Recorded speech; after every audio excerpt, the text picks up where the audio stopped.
you have to know when you're no longer seen as a creative and you're seen as corporate.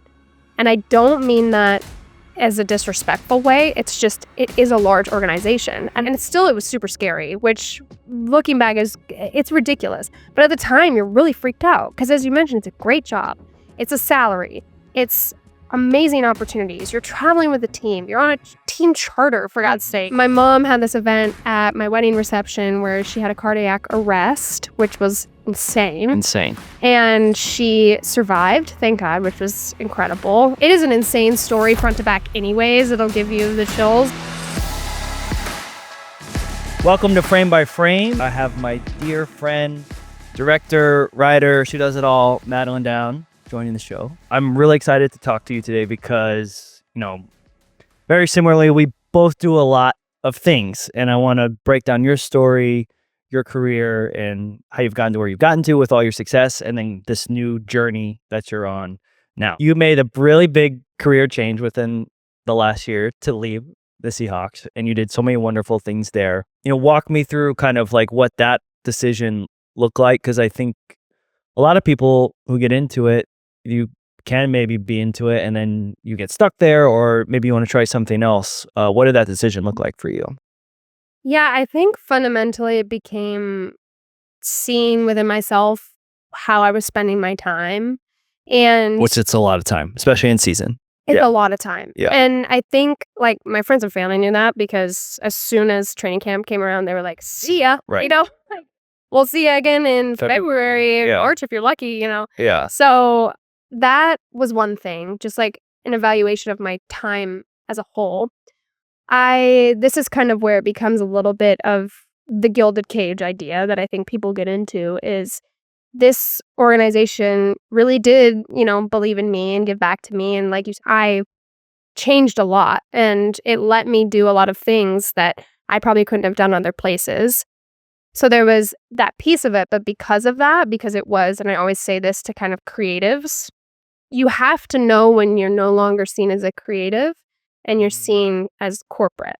And I don't mean that as a disrespectful way. It's just, it is a large organization. And at some point, there is no longer a path for you to be just a really great creative. Like, you start managing more people, you take on more departments. And, to do that right, you're spending 90% of your 100% just managing and overseeing and budgeting and looking out for people and all the politics and all the things, and which is typical of everywhere once you start getting more and more into like corporate leadership. And being success, like you're almost, in a way, you're like, that's what happens when you're really good at what you do. Yes, which is great. And I think that was the hardest thing for me to really evaluate is I take so much esteem and I've always loved leadership. I think that's a huge part of why I like directing because, I was always like the obnoxious captain on my sports teams that like gave the probably super cheesy speech ahead of every game. It's just, you love it. And that's something to me, I would see these kids come in, as I say kids, but like come in as interns and leave so much better and get all these full-time jobs around the league. And I got so much esteem from that and just seeing people's career and creativity grow. But at a certain point, I was like, I wish I could still do the thing. I'm not ready to not do the thing anymore. Yeah. And it was really, I was seeing kind of the tea leaves of that. And I'm not saying I had an opportunity to like, do less of things, so to speak, but that's just kind of where I was at.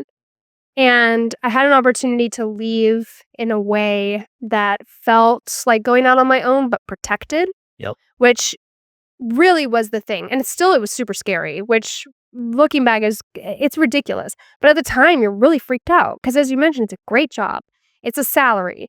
It's amazing opportunities. You're traveling with a team. You're on a team charter, for God's sake, where there's like amazing food, a great hotel. You're going, like, all these things are happening. And you're like, if I just throw this away for me, just like me, the filmmaker, that's kind of stupid. And I kind of did this evaluation. I had that opportunity to leave in kind of a, protected way. And I honestly, from like a career standpoint, I was like, you know what? If I leave and I don't like it, in 2 years, I have nearly a decade of NFL experience. The NFL is going nowhere. Right. That I know for sure. So Nowhere. Yep. I can find a way to return. Will it be the same way? Probably not, because I'll get different experience and that's fine. But I can find a way to return. So, I have this opportunity to do this while I'm able-bodied and I'm healthy and I can take a risk and all these things. And so that's pretty much why I did it. Trying to pick out what gear to use as a content creator, filmmaker can be overwhelming. So I put together a Google sheet that I will update frequently with gear that I've either used or can recommend. We'd love for you to have that resource. Make sure you click on the link below. Save time, save money, shoot better. Now let's get back to the show. Where did this whole filmmaking journey start for you? It's a little bit of a loaded question because I'm not sure any of us can really say where it started. I would say it started with just the obsession of movies and TV as a kid. I think we all have that, but I always kind of liken it back to, I used to blow out my birthday candles and wish I was literally in the movie or making that, like, one of them, this might be, bad luck to say this, but I used to wish so hard I could be part of making the Harry Potter movies. Oh my gosh, who doesn't? Yeah, not on screen. I for some reason as a child knew there was people somewhere and I needed to be a part of it. And I went to business school. I worked in the career center fixing resumes. Obviously not anyone's first passion. When I graduated, I didn't have a job lined up like all my friends in finance and accounting, and I was in marketing. And I just say people who majored in marketing and business, we're kind of not really business people. You know what I mean? We're oh, it's the creative part of business. So I didn't have a job and I applied for a part-time role at the UW Athletics. I'll never forget, I was being interviewed by who became my boss, Trenton. And he was like, "Do you know how to use Adobe After Effects?" And I was like, "Yes. Yes. I've definitely heard those words before in my life." Went home and I was like, "What is Adobe After Effects?" And now, the career I've had, I've realized he was truly looking for a warm body. Even if I was no, but I'll learn, he would have been fine. And I always like to say I fell in love with production before I fell in love with sports, but production was my way into sports, and it's hard not Which to is fall in love with so sports. crazy to think I about know. now. And then I got my first full-time job at the Seattle Reign, and I was only there for about 5 months when I got a call from someone who got hired at the Seahawks. And I always like to tell people trying to get into sports about this because I met that person when I was just a part-timer nobody at UW, and he called me because we didn't even work together that often. It was just 2 or 3 times I helped him out on the side, and that's why he called me. It wasn't because of, I was some You're real. no. He was like, "Hey, sports is always, you're flying by the seat of your pants. Doesn't matter what time of year it is. If you work for a team, you're drowning. And so if you know someone who's going to get the job done, you're going to go to them. You will go through the due diligence, but that first call is going to go to people that are just going to be good at it and help you. And get it done. Yeah. Absolutely. So then transitioning to the Seahawks, from me, that's where we met, which was great. And from the outside looking in, I just felt like you grew so much in that role there. Break down for me, what that growth was. Because you obviously didn't start be managing production, from the start. You had to grow into that. Yeah. So when I joined, it was 2017. Essentially, I started in what we call game presentation, game entertainment. So my job was, I came in as a production manager, and that is a nice way of saying you're going to organize, all of the assets we have to have for game day and help fill out that script that we have for a live show. Also, you're still going to be shooting, you're still going to be editing. I always joke around that sports kind of has producer backwards. You come in entry level as a producer. Right. Where in film, it's the complete opposite. Right. So in sports, producer means you better be able to do everything, shoot, edit, light, whatever. It's, run and gun as well as So I came into the game presentation side at that Which is time. everything you're seeing on the video screen during the game. Yes. You had some sort of part in that. Yeah. So I kind of had moments in my career where I'd step a little bit outside of what my lane was because I just wanted to do it and spend the extra time doing it. And people were like, "Sure, whatever." And the nice thing was I knew we had such an audience and an opportunity and eyeballs there.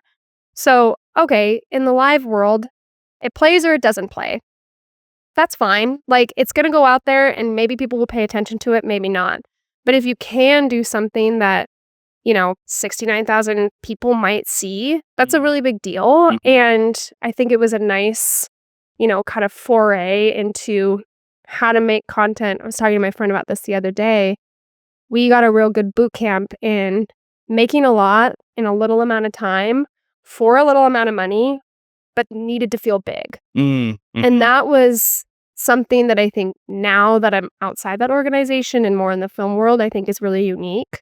And why I'm always like, oh, sports people, we really like get our stripes because you do really have to figure it out. And the game is going to be played, they're going to kick off no matter what. So on both sides of the coin, like it's not that serious, but also we need to get this done. So I started in game presentation. The world of sports production is still changing rapidly, I would Very say. rapidly, yeah. And that's also really nice because it's never the same. No 2 days are the same. Each organization is different, obviously. But, we only had 4 video people total when I started there. And that includes people on the digital media side that I didn't really touch in game presentation. And then when I left, we had 12 full-timers and, a whole host of contractors and part-timers and stuff like that. We became more of like a production services. And then on top of that, I still oversaw the game entertainment side. So it was really neat, like looking back, I came in kind of as like, that guppy person learning the ropes. And then when I left, I was more on that like executive producer side of game presentation.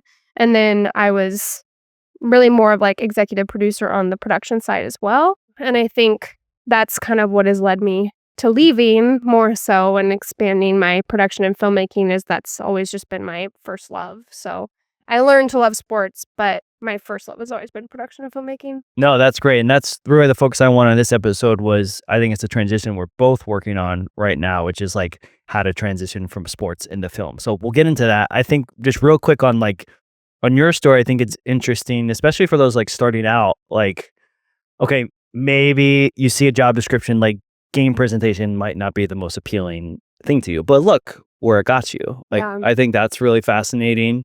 And like you said, the things that like learning to go big on limited resources. And I think from my experience working in the NFL too, it's like, I think the hardest, but like best thing for me is that like, it's now 18 weeks, 17 weeks, like you have to flip out so much content. Like there's really no It's a meat grinder. lull or gap, but it got us like really good at like learning to make stuff quick, make it effectively, and then okay, like rinse and repeat and do it again. Then I think the other thing, the trend wise, is like this crazy like arms race amongst the teams to like really beef up the internal production capabilities. I think is just like pretty astounding the last couple of years. Yeah, there's definitely a like strategy based on where you are. I think some teams go harder in the long form content. Some teams go harder on just that quick like social reaction stuff, like Chargers come to mind. But then again, like I would say like flowers to the Chargers, they are always kind of top of class where it comes to content.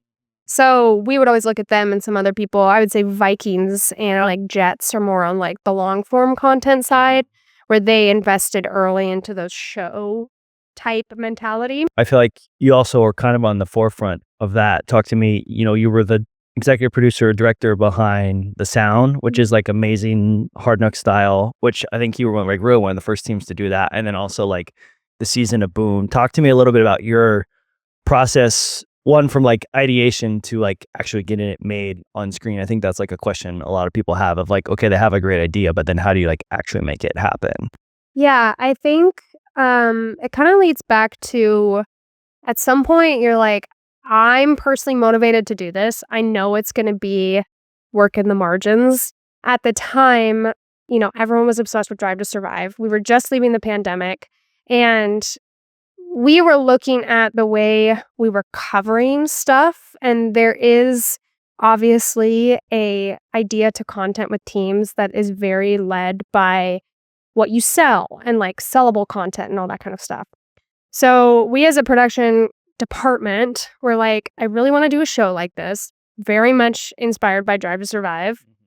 And we kind of had to be like, it's going to be as good as we can make it with the tape and the stapler mentality of like putting this thing together.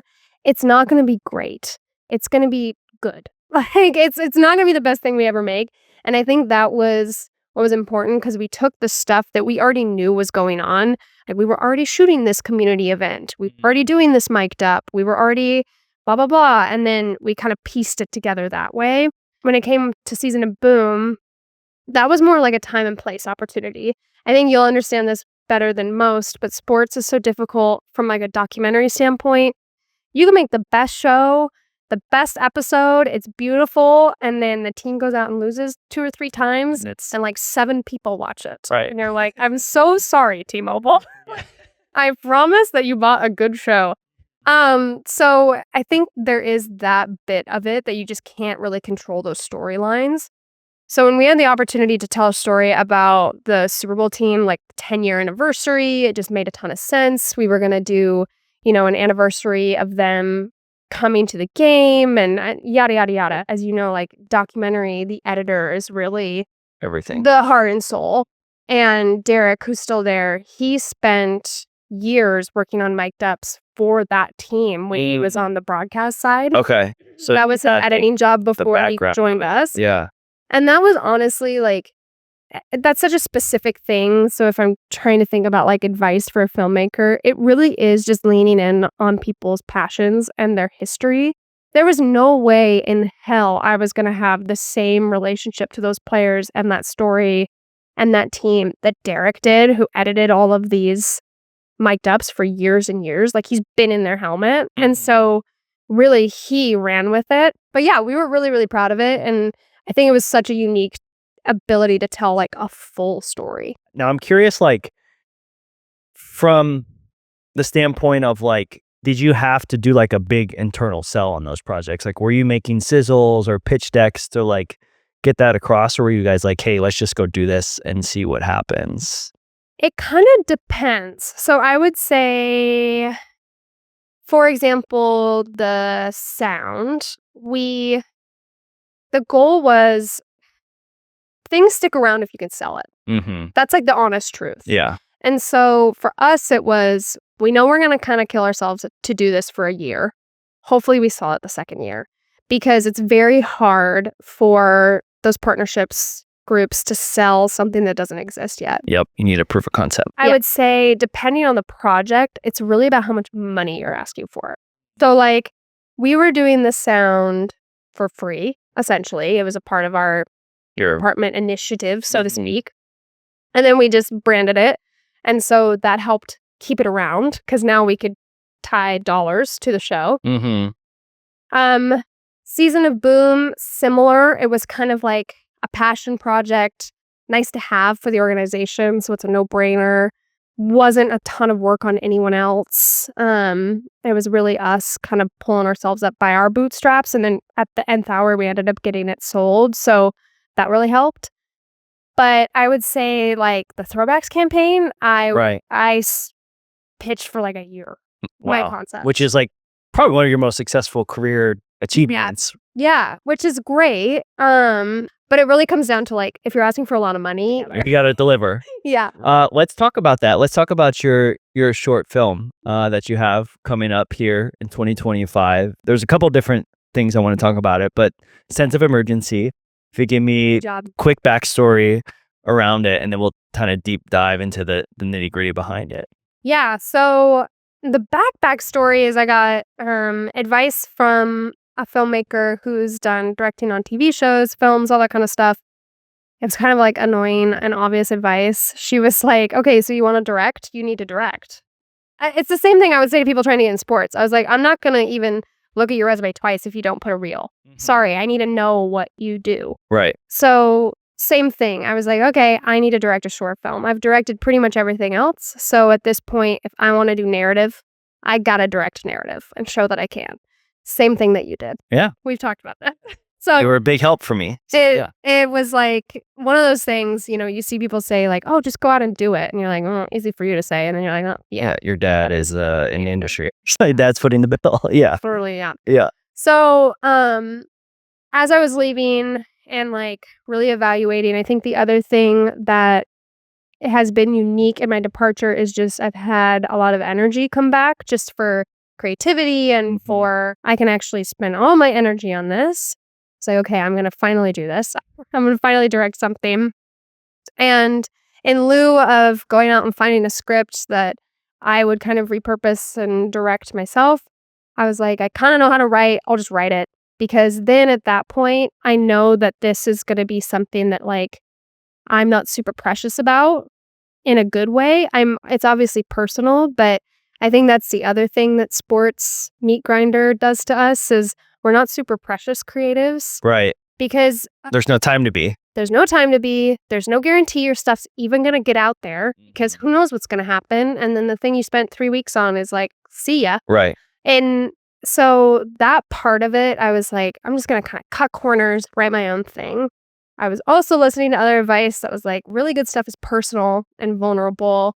And I was like, I'm not great at being vulnerable, but I'm working on it. So, my mom had this event at my wedding reception where she had a cardiac arrest, which was insane. And she survived, thank God, which was incredible. But 2%, right? 2% chance. 2% chance of survival. And the more that we go through like everything else with her doctors and everything else since, it's been insane because people don't survive this. So there isn't a lot of like research or history. Yeah. You know, people survive heart attacks, but they don't often survive cardiac arrest because your heart just literally stops working. So she's truly only alive and also alive with her brain, which is a huge part, like the oxygen and all that stuff, because of people who gave CPR on the scene and because of medics and because of first responders and just it is an insane story front to back anyways. It'll give you the chills. And I'm not a religious person, but it will make you believe in higher powers just with everything that had to go right. So I was thinking about it. And one of the paramedics in particular really connected with us in a way where he would come to my mom's room when she was still recovering in the ICU and talk to us. And he brought us a bear of his daughters that he wanted to bring. And it was just very obvious, you know, each one of us had like this experience with him. His name is Brian. And he told us that in his profession, it's just really, really unusual to see people who were in that situation. Obviously, cardiac arrest, as we've established, it's unusual to live from. But it became kind of his therapy, truly. And he even told that to us, like, he slept for the first time in a really long time because afterwards, he felt of service. And I found that really interesting that these positions in our society and these jobs, same with nurses. God, if you have any experience, you know, with medical emergency, you have a whole new understanding of nurses and how amazing they are. But first responders in general, I think it's really interesting that like we only interact with them on our worst days. And most of the time, they're not even human to us. You know what I mean? Right. Like they're just service workers or something. Well, right. And they're so important when it counts. And to them, they make such a crazy mental, emotional sacrifice to do that. I found that really, really interesting. That is very interesting. You must like live with this forever sense of emergency, this like sense of anxiety that something's going to happen. And you know that you know how to respond to it, but you also know you can't control that. Even when you do everything right, there's still, most of the time it doesn't go right. And most of the time you never see people again, even when stuff does go right. Like you don't make these connections and all this stuff. So I just found it really fascinating. So my film is it's about Brian and it's about eliciting that idea of that sense of emergency that he always lives with. And how visiting the hospital kind of became his therapy. So not to like spoiler the twist, but I'm trying to set up a mechanism where you really think he's talking to his therapist and it's really narrated and all that kind of stuff. And at the end, it reveals that he's in the hospital room with a patient that he saved and all this kind of stuff. So I'm excited about it. It's giving me an opportunity to be like full creative. Like I was looking up color theory on Monday. You know what I mean? Like I'm Wardrobe, yeah. That's right. Yeah. Like I was looking at symbolism and all the like woo stuff we just never had time for in sports. So it's gonna be really fun. I'm excited. You're gonna work on it, so I'm very excited about that. I'm very Mr. excited. AD. Yes. You get to get people in line. That's right. On time. That's right. Like I said, there's not a lot of people I would jump in the fire for, but you're one of them. That's right. Let's talk about too. I think the fundraising part that you've been doing it is like so interesting because obviously with those types of things, you just never know like Totally. how it's gonna go. It is kind of like rewarding to see what you said, like being vulnerable, personal stories does kind of resonate with people. Yeah. And I kind of make a joke. It's like, if I'm going to profit off trauma, it might as well be mine. Here. So, not that we do any filmmaking for profit. That's not a good way of saying that. But like, Not yet. Not yet. That's right. Someday. Bookmark that. Yeah, the fundraising has been really interesting. I looked at a bunch of different crowdfunding sites. Yes, I wanted to talk to you about that because yours I hadn't seen before. It wasn't Seed&Spark. GoFundMe. Yeah, so I would love to hear more about that. Yeah, so essentially the reason I landed with them was the incentives. When you reach like that followers limit, it unlocks a bunch of incentives in the site, like, waivers to film festival submissions, like XYZ. Okay. So that part was a big part of it. They don't take as big of a percentage as what I could see from your overall payment. And then they have that concept of like the 80% rule, which I kind of like just from a like an audience connection standpoint of until you get to 80%, you aren't quote unquote greenlit. So Got it. Okay. for example, if you just do a random project and you get people to give your money and you get to 65%, their cards aren't even charged. So I kind of liked that concept. Yeah, that is an interesting concept. Yeah, of like, okay, you got to buy in, and then at a certain level, we will actually charge your card. It's not like this money is just like going in. Yep. And where is it going? Yep. So I liked that. And then I've just seen some other people use Seed&Spark and successfully. And you guys, I think you were on the front page, right? We Like were. close to after. Yeah, which is exciting. And it also, the part I'll say for filmmakers, which is really nice, you put together your whole campaign. They kind of give you an idea of how it should be structured. You submit it and a real person goes through it and gives you suggestions of like, this is good, this is not good, this is what you should change. So it is kind of also a crash course in just film fundraising too, of what works, what doesn't work, even outside of the Seed&Spark ecosystem. So I actually really appreciated that process too, because in the future, should I do this outside of a crowdfunding standpoint? It just like is a nice way to cut your teeth. This is how you make a fundraising video. This is how you describe your project. You should have more images here. Like that's great. Versus, I mean, the GoFundMe, is beneficial, but like you're not getting any of that. So that's really great. Now you have Luke Barnett as your lead, who's an actor. I really stumbled upon him because he had his viral short on Twitter, like exploded, was in the trades, all that. How did you guys get connected? So my co-producer, Brad Johnson, he knew Luke. He's like a pretty established screenwriter, and he knew Luke via like film Twitter, I believe, or some stuff. And so they were kind of tangentially connected. And when we were talking about the film at first, I was really mindful of, I wanted to get someone, it really is a one-man band film. Like, it's about Brian, and it's about Brian, So I needed someone strong, preferably that had some star power and filmmaking background, which is great. I mean, that's even better. Right. So we were talking about it, and Brad was like, should I just ask Luke? And I was like, yeah, why not? He could just say no. And this was before he had put his short out. And so we sent it to him. It resonated with him, I think, in particular because of what happened with his mom, which inspired his short. And he's also incredible about supporting like independent filmmaking. That's a huge part of his interest, is just trying to support anyone who's not making Marvel-esque films. Yep. So he's big on that. He kind of like walks the walk in that regard. So he's like, yep, I'll do it. And then since then, he had that short come out. He's just got, he just released a film he was in, got accepted at Sundance. So he'll be at Sundance right before he Wow. comes to film with That's a us. great lead for you. Yeah, which is amazing. He also has a sick mustache that He all does. first responders love. Yep. They're like, please tell him not to shave the mustache. I was like, don't worry. The mustache won't be shaven. So I think that will be really, really fun. And I think for me too, as you say, like him being a filmmaker, that's a little bit of soft landing too for me with working with actors because, we've worked with athletes a lot. Yes. We've done a lot of commercial stuff.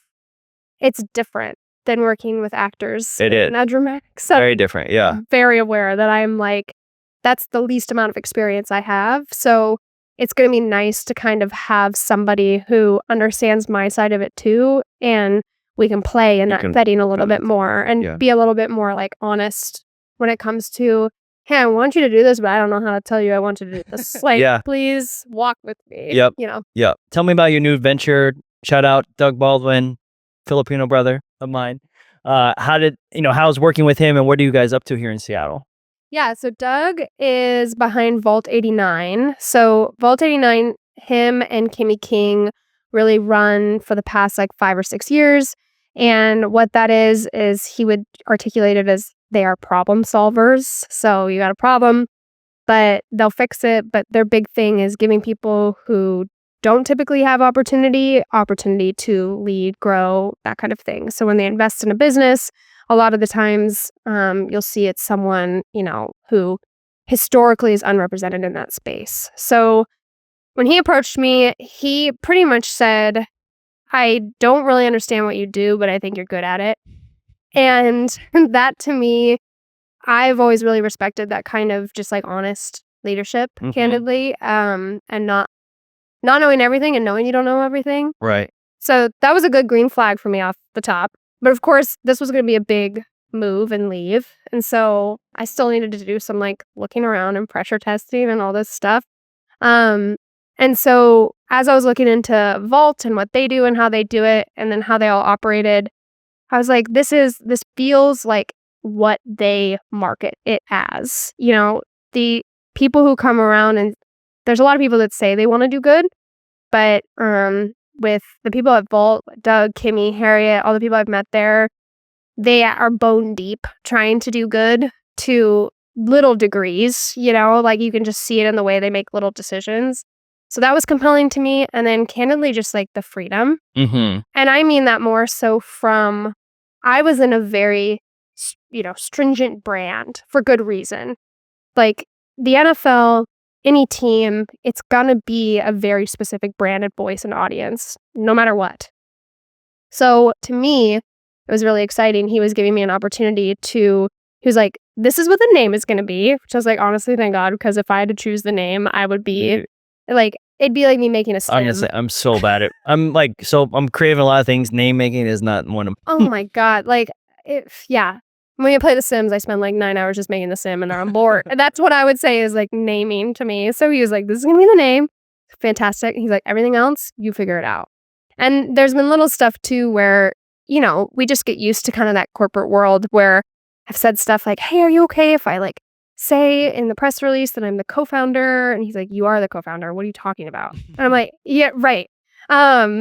So things like that, I think it's really nice because it is really mine. And he also recognizes like what I want to do with it, and protects that. So at times when I want to bring on a client or a project or we're talking about something, he'll be the one to pressure test me like, but you don't want to do that, right? And so that's what's been really nice about the partnership. Obviously it's growing and hopefully we'll grow more, but it feels still like the reason I left was I could build something that's mine but supported. And with good people, and it still feels like that 6 months on. And you guys, are you looking to do like TV film projects together, or what kind of stuff are you working on building towards? Yeah, so I would say in the short term, I kind of have like what I'm doing now and then what I hope this is in 5 to 10 years.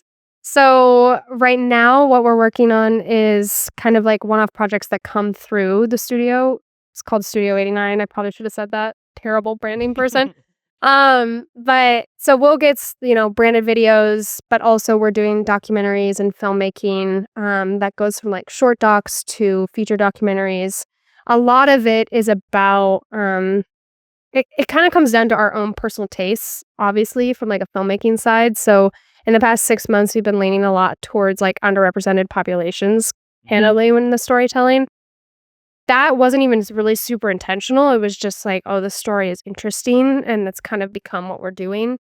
Um, but the honest truth about that too is like most people are underrepresented in film, and like most stories are underrepresented. So it actually is the majority of things when you come to think about it. But the long term, what we really want to do is essentially, I kind of have a model where I'd like to take on branded projects and what I like to say, like, keep the lights on money, stuff that is going to really help us pay the bills and keep the studio running in order to take pieces, a percentage of that to help film or fund film projects that need a little bit more oomph on the front end. I'm hoping in 5 to 10 years, we can have something that's a little bit more like an A24 model up here where we're not necessarily starting from like a distribution standpoint. We're starting from, we've got a lot of really great creatives up here in this area. We do. Like, it's crazy, but at the same time, I don't think there is a spot that is people can go to that's, hey, I've got this idea. There's no There's hub. money here. You You know what I mean? And I think if we can make it, that's the part of the filmmaking process, obviously, that we all struggle with is like, hey, I have this idea. Can I have money to make it? And if I can get to a point where we have enough kind of self-funding business where we can start taking on more projects that we can at least partially fund or is kind of a Studio 89 film, so to speak, that's what we will do because I'm kind of sick of everybody having to do it somewhere else. No, I agree. Because that's like a big frustration I have too. It's like there is a lot of talent here. It's a beautiful city, but there just seems to be like a little disconnect between all that. So that's like encouraging to hear as a filmmaker here in Seattle, and hopefully next 5-10 years, maybe sooner, things will change. Yeah, I hope so. I think too, like the Washington Filmworks and taxes are changing a lot in the state. So hopefully as those incentives change, we can kind of grow with those incentives. So that's my general hope. But then the other thing too is like, God, I was searching for like 3 weeks for a female DP. Everyone was in LA. And I'm like, you guys, we have to have, like, there is so many projects up here. And even as we talk about like sports and the corporations that are here, like the tech that's here. Yeah, there's best companies in the world are here. 1,000%. And so it's crazy to me as this kind of democratization of content is happening, that there's not more people in this market. And I think that there are those people, we just don't know them. And there's kind of splintered off sites and resources. And I know this person or I know this person or whatever. But if we can get out in front of like being an actual studio in the Northwest that people know made X film or X thing and come to us, I think that's when it's really going to start like paying off. So if you're watching this podcast and you're creative in Seattle, definitely hit Maddie up. Is there any other tidbits, advice you have before we go? I think you had some really great insight. Oh, wow. I feel like I've blacked out for an hour. I mean, like the only advice I like to give people, which is kind of counterintuitive because it is kind of annoying advice to hear, but if you know how to do any part of the filmmaking process and you want to be a filmmaker, the act of doing it is so important. It's the best practice you'll get. So I always have to remind myself, I have every tool in my brain and in my body. I've worked on it for years as of you to go make something. Even if it's something that never anyone ever sees, all of it is worthwhile. And so when you do have that energy and you're like stuck or you want to do something, I mean, write, shoot something, photograph, whatever, like just get your brain into that habit of making stuff. And it's always going to come back to you in a really good way. Yeah. I mean, that's why I'm doing this. It's like, I know how to run a podcast. I have all the equipment. I've got the friends. Let's see what happens. So it's a pleasure to have you on as one of the first few guests of Frame by Frame. Thank you guys so much for watching. Follow Maddie. I'll put all of her links in the description below, and we'll see you guys on the next episode. If you want to learn more, make sure that you subscribe to my channel, and if you could rate us on the platform you're listening to. That would be a huge help to get the word out. I would really appreciate 5 stars if this conversation was helpful for you. Thank you so much for watching, for listening, and we'll see you on the next episode of Frame by Frame.